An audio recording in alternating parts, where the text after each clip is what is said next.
Okay, hi guys and welcome to today's vlog series. Today we're going to talk to you about annual leave in the NHS. It's one of the questions we get asked about all the time. How many days holiday will I get and when am I entitled to use it?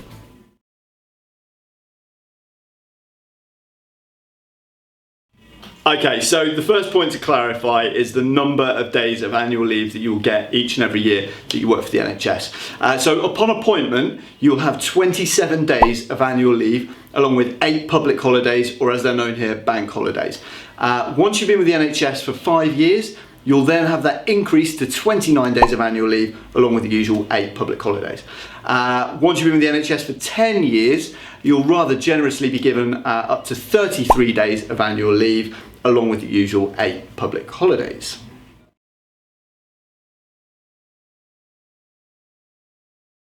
Okay, so some of the common questions that we get asked about annual leave in the NHS. First and foremost, will you be paid for the time that you take as annual leave? And the answer to that question is yes. In every case, you will always be paid. As long as you're on a permanent contract or a fixed term contract with your employer, you will be paid for the time you take off. In terms of the process for booking your annual leave, this does vary from trust to trust, so make sure that you double check the process, usually with your HR department. Traditionally though, it's a case of notifying someone more senior than you, and usually a rota coordinator, to ensure that there's significant cover to make sure that whilst you're off, there's another doctor who can replace you. Another question we get asked is about carrying annual leave over from one year to the next. So if you don't use all of your annual leave this year, could you carry it over into the next year? And again, this is something that is available to some doctors in particular hospitals, but not every hospital will do this. It's seen as a benefit in the UK, so every hospital will have their own internal HR policy. Some will do it, some won't.